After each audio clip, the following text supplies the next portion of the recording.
They came for my tree. My tree. A 100-year-old oak that had stood on my land longer than the HOA had even existed. It had weathered storms, droughts, and time itself. But it couldn't survive Karen. She called it an eyesore, said it ruined the neighborhood's curb appeal. When I refused to cut it down, she fined me.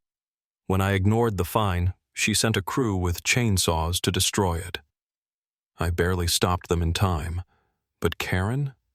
She just stood there, smiling, smug in her belief that her rules were law. She thought she had won. She thought she could bully me into submission. What she didn't know was that I had something she didn't. A paper trail.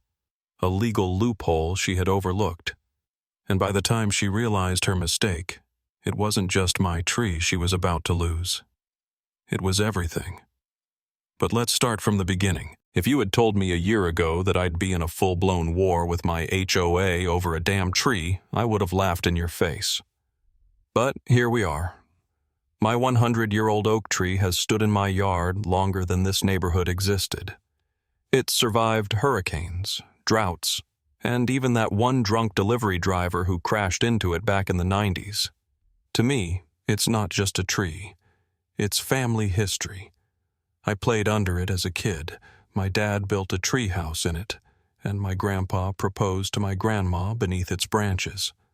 But to Karen, the HOA president, it was an eyesore that disrupted the uniform aesthetic of the neighborhood. She showed up at my doorstep in her cheap blazer, holding a clipboard like it was a declaration of war.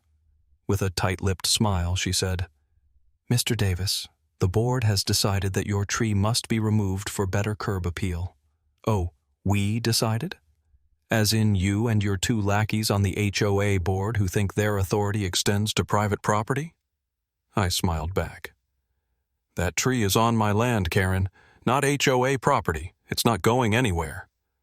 Her eyes narrowed like I had just insulted her entire bloodline. "Actually, Mr. Davis, our community guidelines state that any landscaping that disrupts the neighborhood's uniformity is subject to removal." She handed me a letter stamped with the HOA's logo. A formal request to cut down my tree, with the subtle but very real threat of fines if I didn't comply. "You have 2 weeks to handle this voluntarily before we take further action." With that, she turned on her heel and walked off my porch like she had just won something. I stared down at the letter. I had no idea yet, but this was just the beginning. I wasn't about to let some power-hungry suburban dictator tell me what to do with my own damn yard.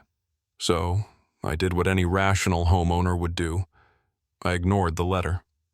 A week later, I got hit with a $500 fine for failure to comply with HOA landscaping regulations. Oh, hell no. I stormed into the next HOA meeting, letter in hand, and slammed it on the table in front of Karen and her board of minions. "This tree has been here for a century. You can't just force me to remove it because you think it ruins curb appeal." Karen's smug grin didn't even falter. "Mr. Davis, our rules apply to all homeowners. You agreed to abide by them when you moved in." "Except I didn't," I shot back. "This house has never been part of the HOA. My property was grandfathered out of your ridiculous rules when my grandparents bought it before the HOA even existed." For the first time, Karen's face twitched. "That must be a mistake. I'll have to check the records." Damn right it's a mistake. A mistake she was about to regret. Later that night, I did some digging and pulled up the original property deed. Sure enough, my house was legally exempt from the HOA's jurisdiction. The only way they could enforce their rules was if I voluntarily signed an agreement, which, of course, I never did. But just when I thought I had her beat, things took a darker turn. The next morning, I woke up to the sound of chainsaws. I ran outside to find a group of HOA-hired landscapers about to cut down my tree. "Stop!" I shouted, sprinting across the yard. The crew hesitated. One guy, clearly just a worker doing his job, looked uncomfortable. We were told this was HOA mandated. You need to take it up with them." I saw Karen standing across the street, watching with a self-satisfied smirk. Oh, she really thought she had me. I immediately called the police and my lawyer. When the cops arrived, I showed them my property deed and explained the situation. Turns out, trespassing and attempting to destroy private property isn't just an HOA violation. It's a crime. Karen's smirk finally disappeared when the officers started questioning her. She tried to play innocent, claiming it was all a misunderstanding, but the landscapers admitted they were acting on her direct orders. Then came the cherry on top. My lawyer arrived and handed her a cease and desist letter. "You had no legal right to order the removal of this tree. If you attempt anything like this again, we will sue you for damages and trespassing." For the first time, Karen looked nervous, but she wasn't done yet. A few days later, I received an official summons to court. Karen and the HOA were suing me.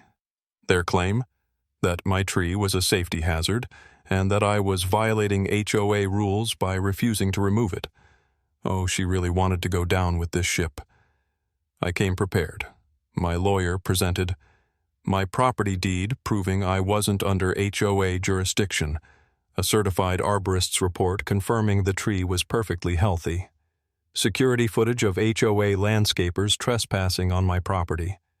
The judge didn't even let it drag out. Case dismissed. And then, the best part.